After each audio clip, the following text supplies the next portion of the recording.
Hello friends, स्वागत है आप सभी का अपने परिवार मैथमेटिक्स पॉइंट में। तो दोस्तों, आज हम आरआरबी एनटीपीसी एग्जाम में 28 दिसंबर 2020 के शिफ्ट 2 में मैथ्स के पूछे गए प्रश्नों को करने वाले हैं। तो चलिए शुरू करते हैं। अगर आप एनटीपीसी एग्जाम की तैयारी कर रहे हैं या रेलवे ग्रुप डी की एग्जाम की तैयारी कर रहे हैं तो इस वीडियो को अंत तक जरूर देखिएगा, क्योंकि ये वीडियो आपके लिए काफी हेल्पफुल होगा। चलिए शुरू करेंगे। फर्स्ट क्वेश्चन है, किसी भिन्न का अंश हर से कम है। The numerator of a fraction is 2 less than the denominator. If the numerator is multiplied by 2 and the denominator is multiplied by 3, then the fraction becomes 2 by 9. The fraction is, अगर किसी भिन्न का अंश हर से 2 कम है, यदि अंश को 2 से गुना किया जाए और हर को 3 से गुना किया जाए तो भिन्न 2/9 हो जाती है। इस टाइप के क्वेश्चन को हम करेंगे ऑप्शन के हेल्प से। देखिए, अंश कह रहा है हर से 2 कम है। ये सारे अगर हम ऑप्शन को देखेंगे तो सभी के अंश क्या है, हर से 2 कम है। उसके बाद अगर अंश को 2 से गुना किया जाए और हर को 3 से गुना किया जाए, अगर हम फर्स्ट ऑप्शन को चेक करेंगे, इसमें अगर अंश को 2 से गुना करेंगे और हर को 3 से गुना करेंगे तो ये कितना आ जाएगा, 6/15।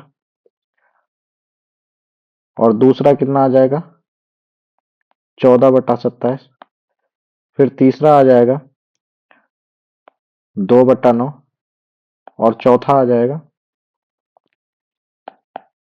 10/21। तो अगर हम देखेंगे तो हमारा भिन्न क्या होना चाहिए था, 2/9, जो कि क्या हो रहा है, ऑप्शन से 3 हो रहा है। तो ये आ जाएगा हमारा आंसर। इस टाइप के क्वेश्चन हम ऑप्शन से करेंगे, जल्दी हो जाएगा, क्योंकि हमें टाइम बचाना होता है एग्जाम में।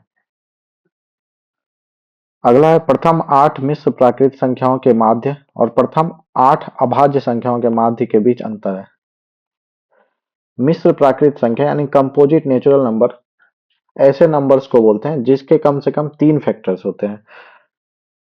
जैसे सबसे पहला और सबसे छोटा कंपोजिट नेचुरल नंबर यानी मिश्र प्राकृत संख्या कौन सी है, 4 है। फिर 5 अभाज्य संख्या है, यहां अगर हम लिखेंगे मिश्र संख्या है।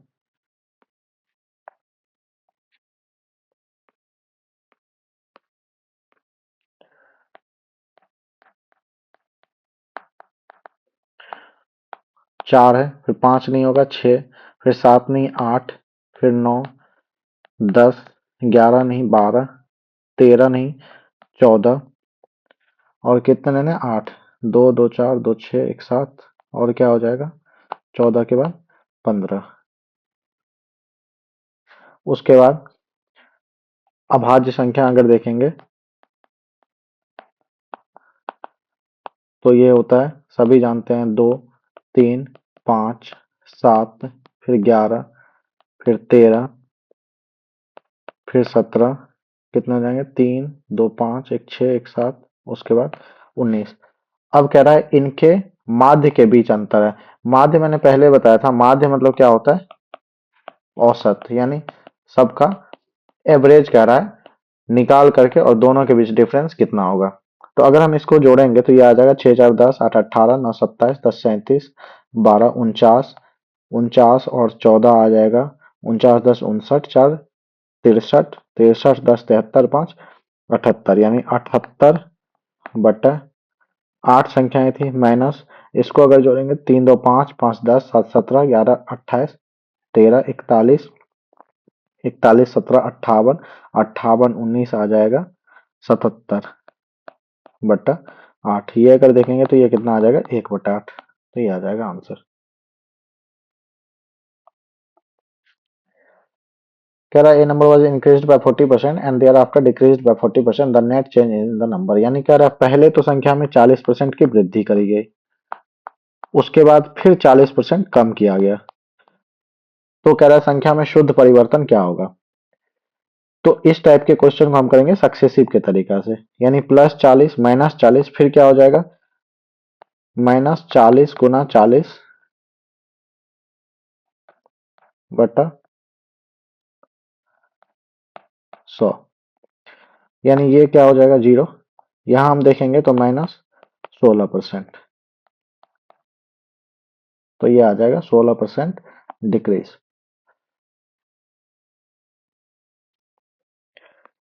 देखिए क्वेश्चन है 2600 की एक धनराशि को दो भागों में इस प्रकार उधार दिया गया कि पहले भाग पर 5 वर्षों के लिए 10% प्रति वर्ष की दर से साधारण ब्याज, दूसरे भाग पर 6 वर्षों के लिए 9% प्रति वर्ष की दर से ब्याज के समान है। ब्याज कौन सा है? साधारण ब्याज है। साधारण ब्याज हम जानते हैं कि P गुना R गुना T बटा 100 होता है।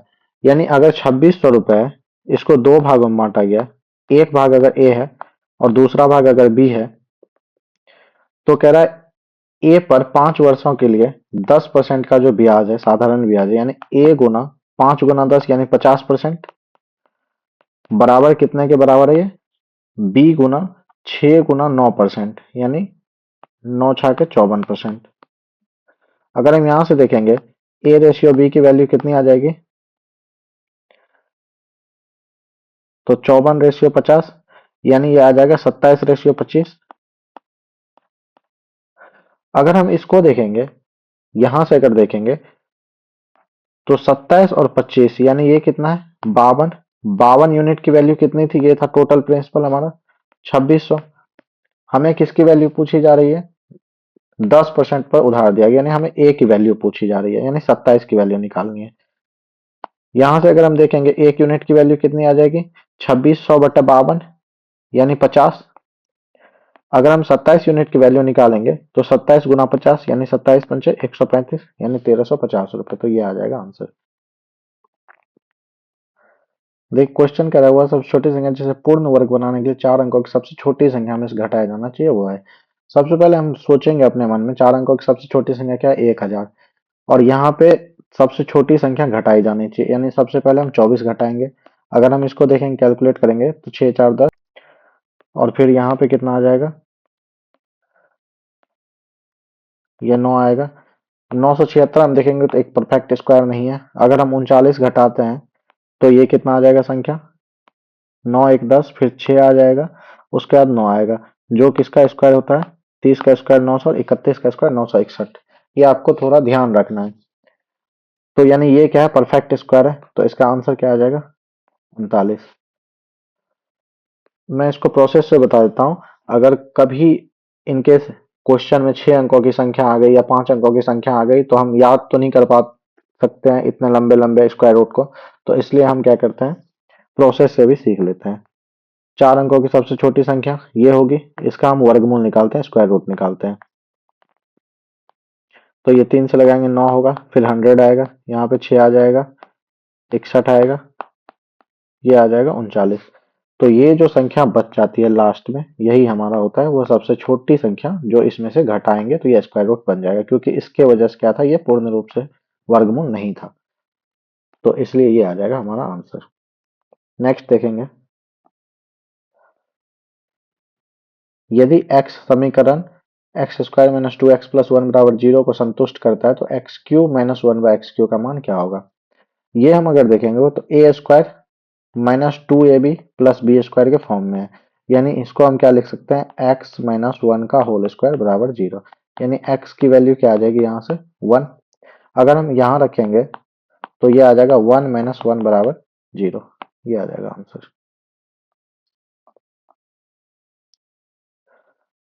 अगला है, in school the average age of boys and girls together is 16.8 years. Average age of boys is 15.4 years and the average age of girls is 18.2 years. The ratio of of boys to the girls in school is, लड़के और लड़कियों की औसत आयु है 16.8 वर्ष, लड़कों की औसत आयु 15.4 वर्ष है और लड़कियों की औसत आयु 18.2 वर्ष है। तो लड़के और लड़कियों की संख्या का अनुपात क्या है? इस टाइप के क्वेश्चन को एलिगेशन तरीके से बनाते हैं।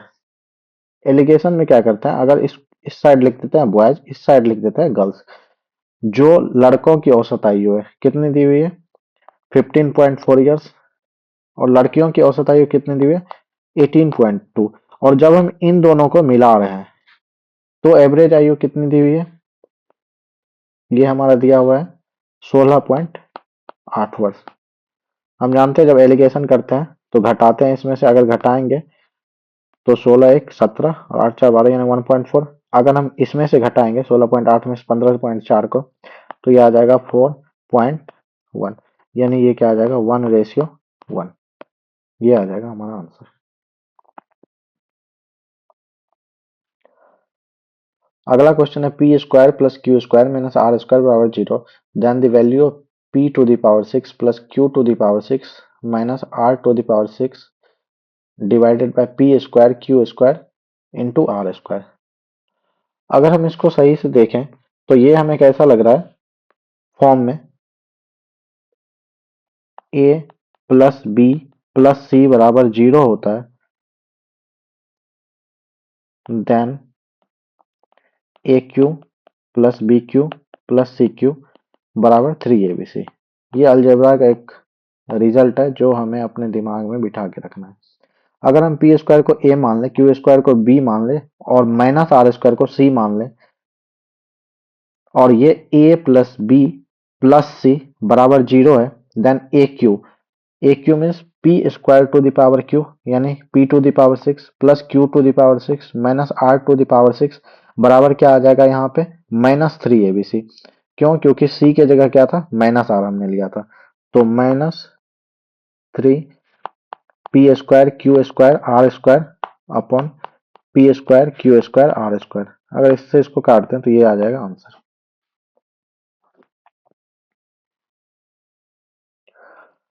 अगला क्वेश्चन √3 इकाई भुजा वाले एक समबाहु त्रिभुज के परिवृत्त की त्रिज्या। अगर ये एक समबाहु त्रिभुज है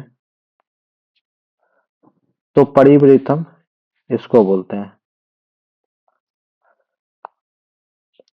और इसकी भुजा अगर ए दी हुई है तो इसकी त्रिज्या क्या होती है,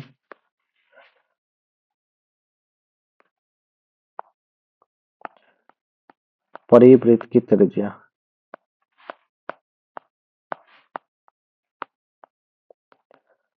बराबर होता है ए अपॉन √3 इकाई।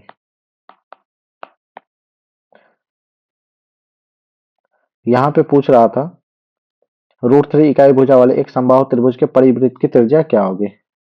अगर हम इस फॉर्मूला में बैठाएंगे तो यहाँ पे ए की वैल्यू कितनी दी हुई है, √3, यानी √3 अपॉन √3 बराबर 1 इकाई। ये आ जाएगा आंसर। √2 प्लस √x बराबर √3 है, then the value of x is equal to. अगर हम √2 को इस साइड ले आए तो √x की वैल्यू कितनी आ जाएगी, √3 माइनस √2। अगर हम स्क्वायर कर दें तो √x का स्क्वायर ये x आएगा, ये a माइनस बी के होल स्क्वायर पे आ जाएगा, यानी a स्क्वायर 3 स्क्वायर और मैं √3 स्क्वायर यानी 3 माइनस √2 स्क्वायर, मतलब ये आ जाएगा +2 माइनस 2ab, यानी 2 इंटू √3 इंटू √2, यानी 3 + 2 ये आ जाएगा 5 माइनस 2√6। कौन सा है फर्स्ट? देखिए ये क्वेश्चन देखने में भयावह लग रहा है, लेकिन इसको देख के डरना नहीं, आपको एग्जामिनेशन में फटाफट करना है ऐसे क्वेश्चन को। यहाँ आप सबसे पहले p की वैल्यू अगर निकालेंगे तो 0.2 अपन 0.2 इंटू टू यानी 0.4 यानी 1/2, 0.5 आ जाएगा, ये 2 और ये -2, ये क्या हो जाएगा, कैंसिल हो जाएगा, यानी p की वैल्यू कितनी आ जाएगी 0.5 1/2।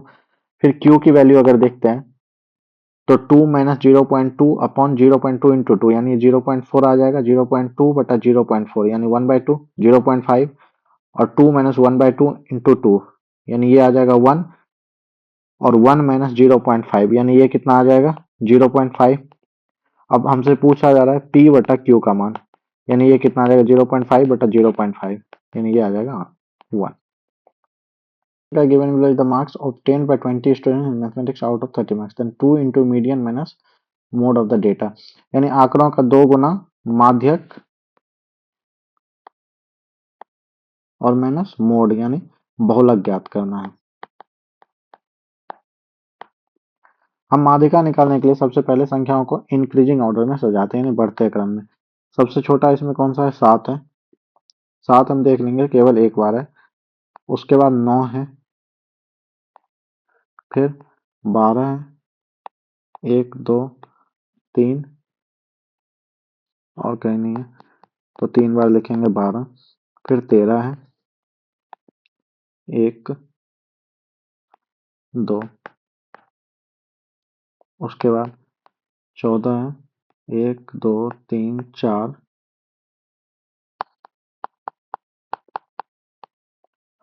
फिर 15 है केवल एक बार, फिर 16 केवल एक बार, 17 एक बार, 18 1 2 3, 18 तीन बार लिखेंगे, फिर 19 एक बार और 20 दो बार। अब अगर हम माध्यिका निकालने की बात करते हैं तो सबसे पहले हम संख्या काउंट करेंगे कि ये कितनी संख्याएं दी हुई है, मतलब ये कितनी संख्या है। यहाँ पे दे रखा था क्वेश्चन में 20 स्टूडेंट्स है, तो जब नंबर ऑफ डेटा इवन होता है तो माध्यिका निकालने का फॉर्मूला होता है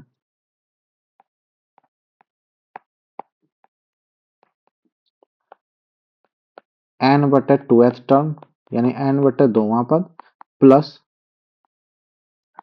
n बटे 2 प्लस 1th टर्म और इन दोनों का एवरेज। ये होता है माध्यिका निकालने का फॉर्मूला। अगर हम यहां देखेंगे n बटे 2th टर्म मतलब 10th टर्म, यहां देखेंगे first second third fourth fifth sixth seventh eighth ninth tenth, मतलब 10वां पद और 11वां पद। 10वां पद कितना था हमारा 14,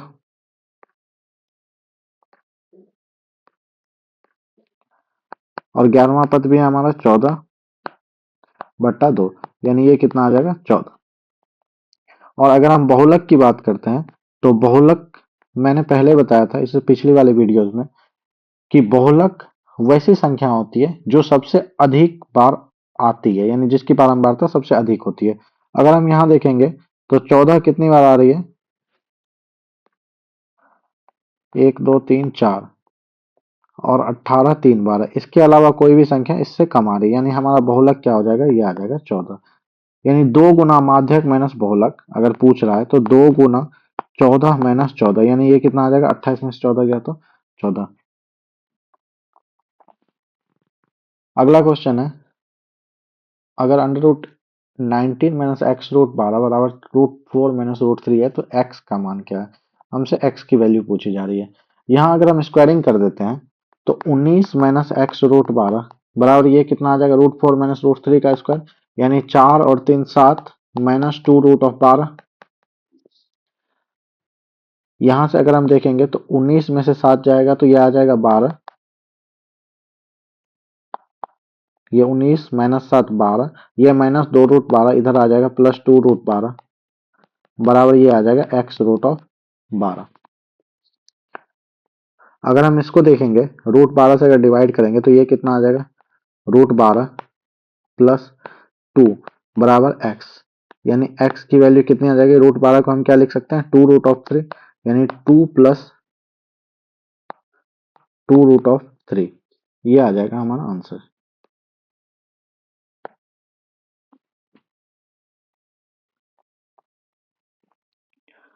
अगला क्वेश्चन है ए एक कार्य को 20 दिनों में पूरा कर सकता है और बी अकेले उस कार्य को 30 दिन में पूरा कर सकता है। किसी अन्य कार्य के कारण ए को कार्य पूरा होने से पहले ही छोड़ना पड़ा और अंतिम 5 दिनों तक बी ने अकेले ही कार्य किया। कार्य पूरा करने में कुल समय कितना लगेगा। देख कोई काम है उसको ए कर रहा है 20 दिन में, और जब बी करता है तो वो उसी काम को करता है 30 दिनों में। मैंने बताया था कि टोटल अगर वर्क निकालेंगे तो दोनों का एलसीएम हो जाता है, 20 और 30 का एलसीएम आ जाएगा 60, यानी इफिशियंसी क्षमता यूनिट टाइम में ये कितना काम कर रहा है 3, और ये कितना काम करेगा 2। लेकिन कह रहा है अंतिम 5 दिनों तक बी ने अकेले ही काम किया क्योंकि किसी कार्य के कारण ए चला गया, यानी अंतिम 5 दिनों में कितना काम किया था बी, अंतिम 5 दिन में बी ने काम किया था और वो कितना काम करेगा 5 गुना 2 यानी 10। टोटल कार्य था हमारा 60 जिसमें 10 कार्य केवल बी ने किया 5 दिनों में, यानी जो रिमेनिंग वर्क है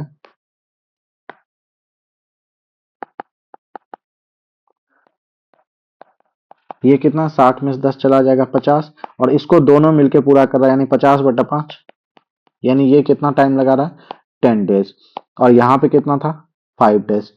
यानी 10 और प्लस 5 दिन। टोटल काम करने में कितना समय लगा था? 15 दिन।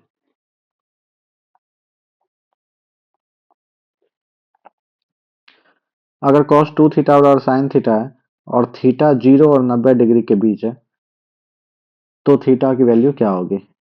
देखिए चूंकि थीटा 0 और 90 के बीच में है तो यहाँ ऑप्शन नहीं होगा। अगर हम ऑप्शन से देखते हैं, थीटा की जगह अगर 60 डिग्री रखते हैं तो cos 60 की वैल्यू आ जाती है 1/2, जो कि sin 30 के बराबर होती है, तो ये आ जाएगा आंसर। या फिर इसको हम ऐसे कर सकते हैं, cos 2 थीटा बराबर sin थीटा दिया है और हम जानते हैं cos 90 माइनस थीटा बराबर sin थीटा होता है, यानी हम cos 2 थीटा को लिख सकते हैं sin 90 माइनस 2 थीटा बराबर है sin थीटा। अगर हम दोनों कंपेयर करेंगे तो 90 माइनस 2 थीटा की वैल्यू आ जाएगी थीटा के बराबर। यहाँ से थीटा की वैल्यू अगर निकालेंगे तो ये कितना आ जाएगा? 30 डिग्री। ऐसे भी कर सकते हैं आप अप्रोच लगा के, या बेस्ट ऑप्शन है। अगला है दो संख्याओं का योग 1500 है और उनका एलसीएम 16,379 है, संख्याएं हैं। देखिए जब ऐसे क्वेश्चन करेंगे सबसे पहले हम ऑप्शन शॉर्ट करेंगे, ऑप्शन जितना हो सकेगा हम छांटने की कोशिश करेंगे, उसके बाद ही हम ऐसे क्वेश्चन को कर सकते हैं। यहाँ अगर हम देखेंगे 21 और दूसरा क्या है 447, ये प्राइम नंबर है 11, ये भी प्राइम नंबर है, अभाज्य संख्या है 47। 21 को अगर हम देखेंगे तो 3 गुना 7 लिख सकते हैं। अगर हम ये देखेंगे 447 को तो 4 4 8 7 15, यानी ये भी क्या है 3 से डिविजिबल है, यानी हमारा जो एलसीएम है वो भी 3 से डिविजिबल होने चाहिए। एक बार चेक करेंगे तो 6 1 7 3 10 7 17 9 26, ये 3 से डिविजिबल नहीं है, तो हमारा ये और ये ऑप्शन चला जाएगा। अगर हम इसमें देखेंगे चूंकि ये अभाज्य संख्या है तो इसका एलसीएम जो होगा वो इन दोनों के मल्टीपल के बराबर होगा, गुना के बराबर होगा। तो 7 या 21 इसका यूनिट डिजिट अगर देखेंगे यहाँ पे 9 है तो ये भी ऑप्शन नहीं होगा। अगर हम इसका देखेंगे तो 11 नमा 99, 9 है इसका यूनिट डिजिट और जोड़ने पे भी 1500 आ रहा है, तो ये आ जाएगा हमारा आंसर।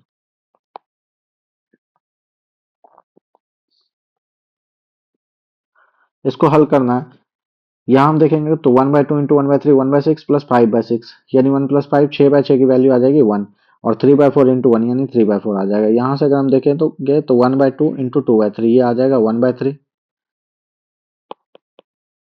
Minus 3/4 into 4/21। यहाँ से अगर देखेंगे 321, यानी 1/3 और माइनस 1/7 की वैल्यू निकालनी है, यानी 7 में से 3 आ जाएगा 4/21।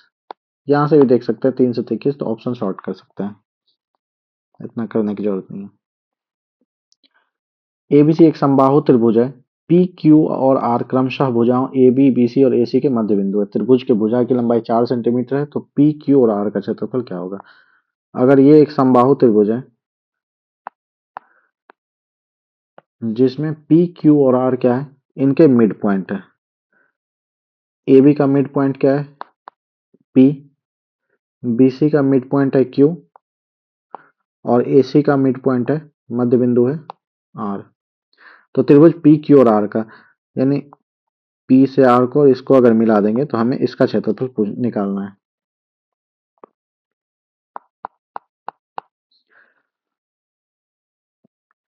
इसकी वैल्यू कितनी दी हुई है? बीसी की वैल्यू 4, और चूंकि ये समबाहु त्रिभुज है तो ये सारी भुजाएं 4 4 हो जाएगा। अगर हम देखते हैं ये क्या है? मध्य बिंदु है, और मध्य बिंदु क्या होता है? ये तीसरे भुजा के समानांतर और आधा होता है। तो ये 4 है तो ये कितना आ जाएगा? 2। ये भी 2 आ जाएगा, ये भी 2 आ जाएगा। मतलब ये क्या है? समबाहु त्रिभुज है पी क्यू और आर। तो त्रिभुज पी क्यू आर का क्षेत्रफल कितना आ जाएगा? √3/4 इंटू भुजा स्क्वायर, समबाहु त्रिभुज के क्षेत्रफल से। भुजा स्क्वायर मतलब 2 स्क्वायर 4, तो यानी ये क्या आ जाएगा? √3 सेंटीमीटर स्क्वायर। अगला एक चुनाव में केवल 2 उम्मीदवार थे। विजयी उम्मीदवार को कुल वोटों का 48% मिला और उनके प्रतिद्वंदी को 6800 वोट मिले, जो कुल वोटों का 34% था। कुछ वोट अवैध भी थे। चुनाव जीतने वाले उम्मीदवार की जीत का अंतर और अवैध वोटों की संख्या क्या है? देखिए जब कोई चुनाव है उसमें एक तो विनर कैंडिडेट है और दूसरा क्या है? लूजर है। मतलब एक जीतता है तो दूसरा क्या होगा? हारेगा, क्योंकि 2 ही उम्मीदवार हैं। जो विजयी उम्मीदवार है उसको मिल रहा है 48%, और जो उसका प्रतिद्वंदी है यानी जो लूजर है उसको कितना मिल रहा है 34%। और 34% की वैल्यू कितनी दी हुई है यहाँ से 6800। यहाँ अगर हम देखेंगे तो जब एक वोट होता है तो उसमें कितना वोट होता है 100% वोट गिराया जाता है। मान लेते हैं हम कि 100% वोट गिरा है। अब यहाँ से अगर हम देखेंगे तो ये कितना दोनों का अगर हम जोड़ेंगे तो ये आ रहा है 8 4 12 4 3 7 1 8 यानी 82%। इसका मतलब इनवैलिड वोट कितना होगा हमारा,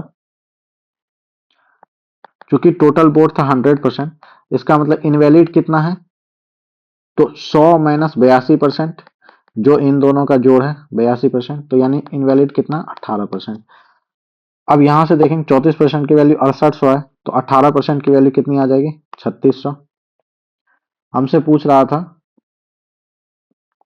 उम्मीदवार की जीत का अंतर, अंतर कितना था, अंतर था 14%। तो 14% की वैल्यू कितनी आ जाएगी यहां से 2800। तो 2800 वोट्स और 3600 वोट, जीत का अंतर था 2800 और अवैध वोटों की संख्या थी ये 3600। सबसे लंबे खंभे की लंबाई जिसे 10 मीटर 8 मीटर और 6 मीटर आयाम वाले कमरे में रखा जा सकता है।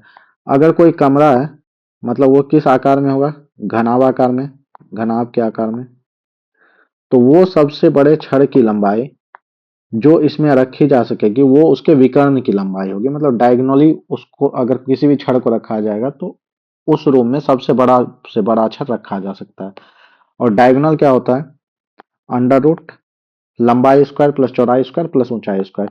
लंबाई दी हुई 10 स्क्वायर प्लस चौड़ाई 8 स्क्वायर प्लस ऊंचाई 6 स्क्वायर। इसको सॉल्व करेंगे ये आ जाएगा 100 प्लस 64 प्लस 36। यहां से देखेंगे 100 यानी 100 प्लस 100 200 10 रूट 2।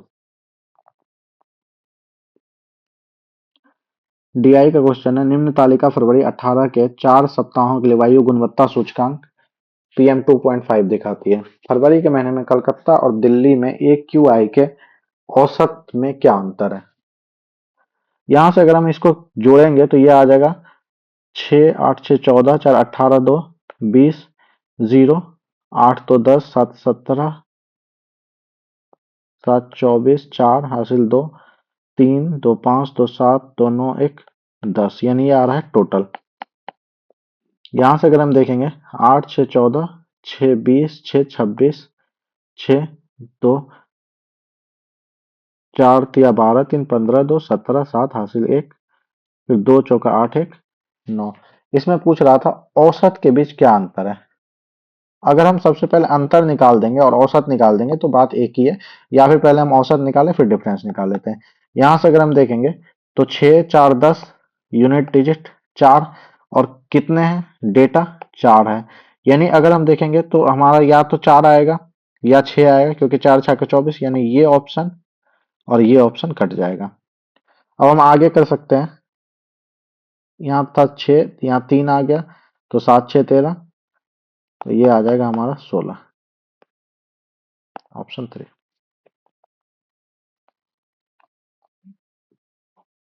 एबीसीडी एक समांतर चतुर्भुज है। भुजा बीसी को ई तक इस प्रकार बढ़ाया गया है कि बीसी बराबर सी है। ए को मिलाएं जो भुजा सीडी को पी पर प्रतिच्छेद करती है। त्रिभुज ए बी ई का क्षेत्रफल क्या है। समांतर चतुर्भुज मान लेते हैं ये है, बीसी को ई तक बढ़ाया गया, मान लेते हैं ए बी सी डी एक समांतर चतुर्भुज है।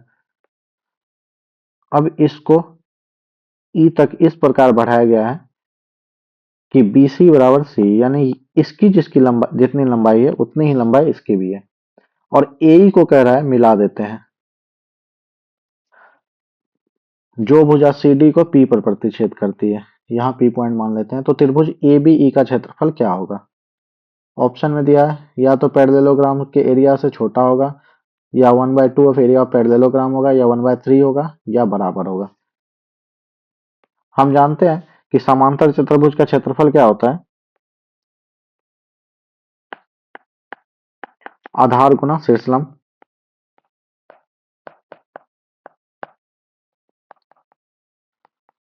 आधार गुना ऊंचाई, और त्रिभुज का क्षेत्रफल होता है 1/2 गुना आधार गुना ऊंचाई।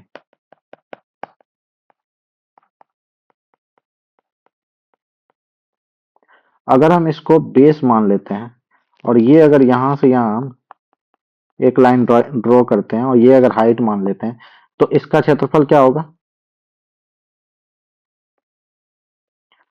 चतुर्भुज एबीसीडी का, समांतर चतुर्भुज एबीसीडी का एरिया क्या होगा? Base into height. और त्रिभुज एबीई का क्षेत्रफल ये क्या होगा हमारा? 1/2 इंटू बेस। बेस की वैल्यू कितनी आ जाएगी? बी। और ये भी चूंकि बी हो जाएगा, B plus B 2b into height. ये 2 से 2 कट जाएगा, यानी ये किसके बराबर आ जाएगा?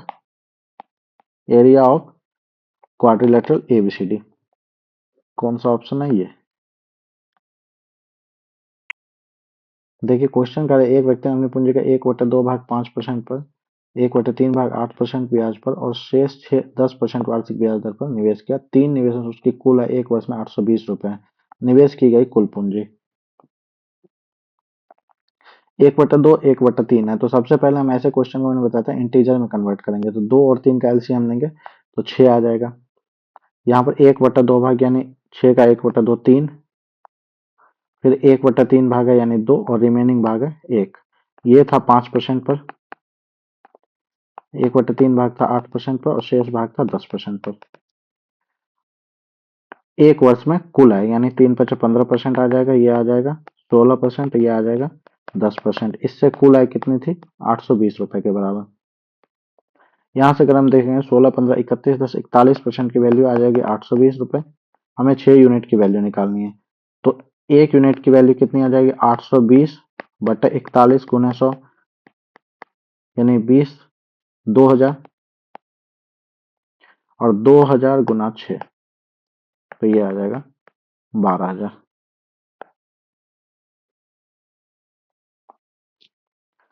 अगला 3 व्यक्तियों ने एक वेबसाइट, जहां भी हम फ्रैक्शन देखेंगे हम वहां इंटीजर में कोशिश करेंगे कन्वर्ट करने का। 1/2 1/3 1/4 है। सबसे पहले हम एलसीएम ले लेंगे, 2 3 और 4 का एलसीएम आ जाएगा 12। यानी पहला भाग कितना मान लेते हैं? ए है, ये बी है, ये सी है। टोटल मान लेते हैं, इन्वेस्टमेंट था 12 रुपए का, तो फर्स्ट का इन्वेस्टमेंट है 6 रुपए का, दूसरे का इन्वेस्टमेंट 4 रुपए का और तीसरे का इन्वेस्टमेंट है 3 रुपए का। एक वर्ष के अंत में कुल लाभ 15,600 था। तो एक वर्ष मतलब कितना है? 12 मंथ। ये भी 12 मंथ रहता है, ये भी 12 मंथ रहता है। जो प्रॉफिट होता है वो टाइम और इन्वेस्टमेंट के मल्टीपल के बराबर होता है।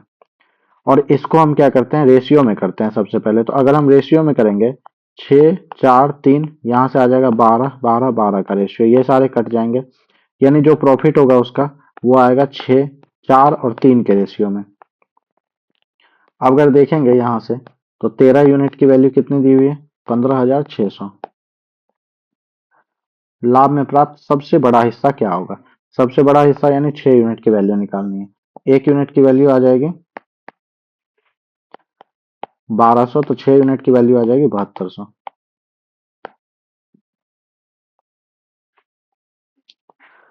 अगला है सबसे छोटी वर्ग संख्या जो 12 15 और 18 से पूर्णतः विभाज्य हो, वो है।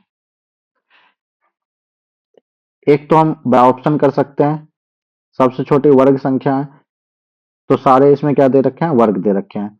लेकिन यहां अगर हम देखेंगे तो ये नंबर क्या है? 3 से डिविजिबल है, यानी जो ऑप्शन होंगे वो भी 3 से डिविजिबल होंगे। तो ये सिर्फ और सिर्फ 4 हो रहा है, जो कि 900 आ जाएगा। या नहीं तो 12 15 और 18 का अगर हम एलसीएम निकालते हैं तो ये होता है हमारा 180, और 180 का अगर हम मल्टीपल करेंगे तो ये होगा 900। ये आ जाएगा आंसर। किसी प्राकृतिक संख्या n के लिए 6⁻n - 5 सदैव किस पर समाप्त होगा? मतलब यूनिट डिजिट का ये पूछ रहा है। अगर हम देखेंगे 6 का पावर अगर 1 करेंगे तो यूनिट डिजिट क्या होगा? 6।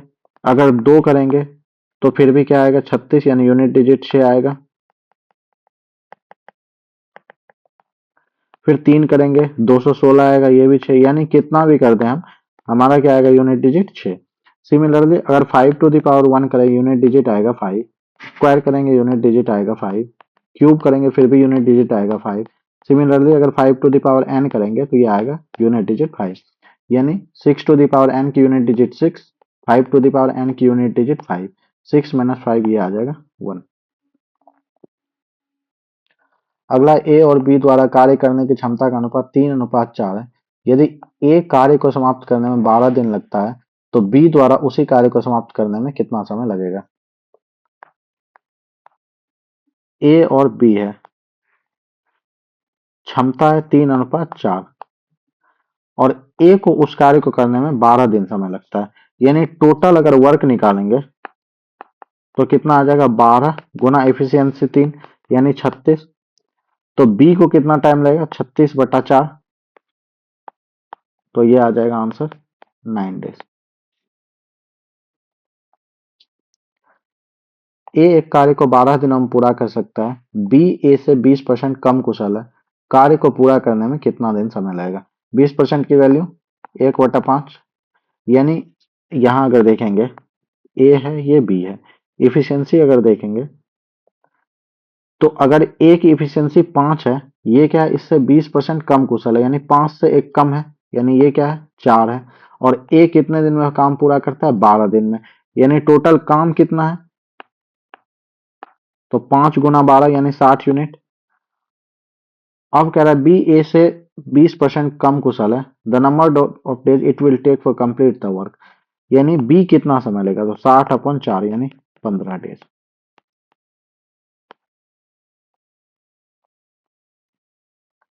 अगर x बराबर a sin t, y बराबर b tan t है तो a square upon X square minus B square upon Y square. यहां से अगर देखेंगे a square sine square T, यानी a स्क्वायर से a स्क्वायर कटेगा, 1/sin स्क्वायर थीटा होता है कोसेक स्क्वायर थीटा, यानी cosec square T minus B square upon B square tan square T, यानी बी स्क्वायर से बी 1/10 स्क्वायर टी आ जाएगा कॉट स्क्वायर टी। हम जानते हैं cosec square theta minus cot square theta बराबर क्या होता है, 1। ये आ जाएगा आंसर। यहां मैं लिख देता हूं cosec square theta minus cot square theta बराबर 1, और 1/sin थीटा बराबर कोसेक थीटा होता है, और 1/tan थीटा बराबर कॉट थीटा होता है। यहाँ मैंने इस कंसेप्ट का यूज करा है। देखो क्वेश्चन पी बराबर 0.3 into 0.3 plus 0.03 into 0.0 minus 0.6 into 0.03, Q बराबर दिया 0.54, तो पी बटा क्यू की वैल्यू क्या है। यहाँ अगर देखेंगे 0.3 इंटू 0.3 ये आएगा 0.09 प्लस 0.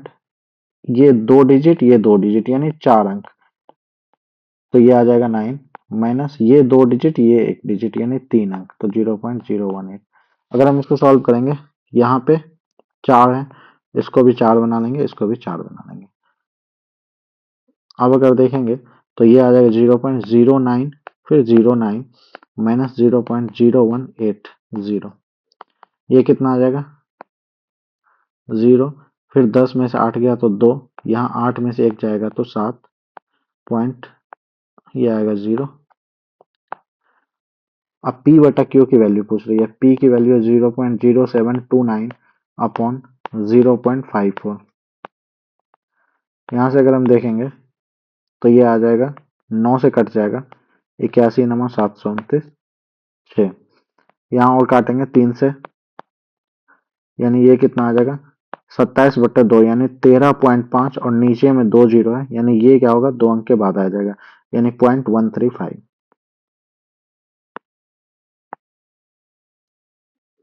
0.135, ये आ जाएगा। अगला 10वीं कक्षा की बोर्ड परीक्षा में बैठने वाले 360 छात्रों में से 10% छात्रों ने ए ग्रेड, 20% छात्रों ने बी ग्रेड, 30% छात्रों ने सी ग्रेड और 40% छात्रों ने डी ग्रेड हासिल किया। दिए गए पाई चार्ट से ग्रेड ए और ग्रेड बी प्राप्त करने वाले छात्रों की कुल संख्या ज्ञात कीजिए। ग्रेड ए मीन्स कितना है 10% और बी मीन्स 30%। कुल छात्रों की संख्या कितनी थी 360 छात्र, यानी 100% की वैल्यू दी हुई है 360, हमें निकालना किसका है 30% की वैल्यू, यानी 360 का 30%, ये कितना आएगा 108, 36 गुना 3 108।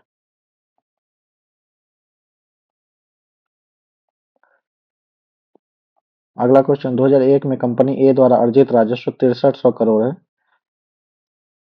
2010 में अर्जित राजस्व 8100 करोड़ है और 2015 में अर्जित राजस्व 10,800 करोड़ रुपए है।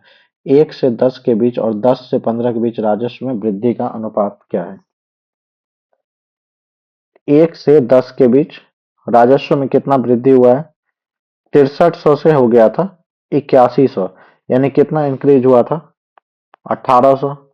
वो कैसे? 8100 में से 6300 घटा देंगे तो ये आ जाएगा 1800। और रेशियो 10 से 15 में 2010 में कितना था?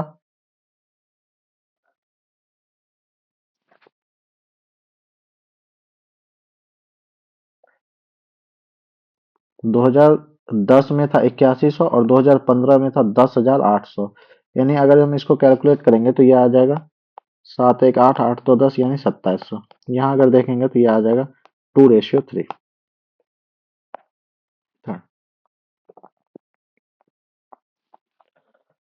अगला क्वेश्चन है, नीचे दी गई तालिका किसी विशेष शहर में परीक्षा उत्तीर्ण करने वाले छात्रों की संख्या दी हुई है। यदि किसी दिए गए वर्ष में परीक्षा में बैठने वाले छात्रों की संख्या 3,54,000 है तो 3 वर्षों में अनुमानित औसत उत्तीर्ण प्रतिशत ज्ञात कीजिए। यह है परीक्षा में उत्तीर्ण करने वाले बच्चों की संख्या। इसका औसत कह रहा है, इसका कितना परसेंट होगा? तो सबसे पहले हम क्या करेंगे, जोड़ेंगे इसको। तो 7 4 11, 9 20, 0 2, 3 2 5 6, 11 1, 7 1 8, 5 13, 2 15, 5 हासिल 1, 8 1 9, 9 9 18, 8 हासिल 1, 2 1 3, 3 6 2 8, ये आ जाएगा 3। यहाँ से अगर हम देखेंगे 6 3 9 1 10, 0 हासिल 1, 2 1 3 1 4 3 7, फिर 5 3 8 1 9 और 5 4 9 2 11 1 हासिल 1 1 1 2 2 4 2 6, फिर ये आएगा 3। इन दोनों को जोड़ेंगे तो ये कितना आ जाएगा?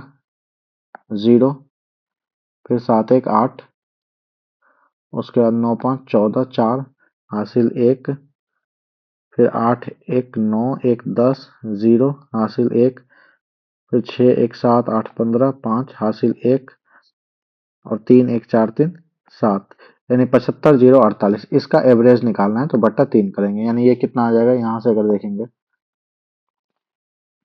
25 तिहाई 75, 0 16 तिहाई 48।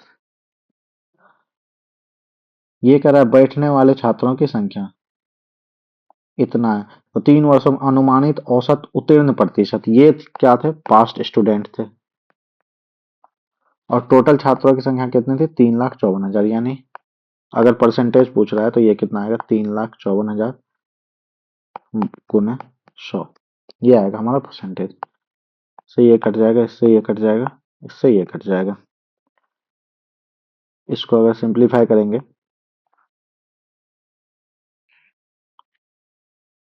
तो ये 2 से कट रहा है, 12 दूना 24, 1 2 पंचे 10, फिर 2 8 16, 17 दूना 34, 1, ये कट जाएगा। अब हम इसको सिंप्लीफाई करेंगे,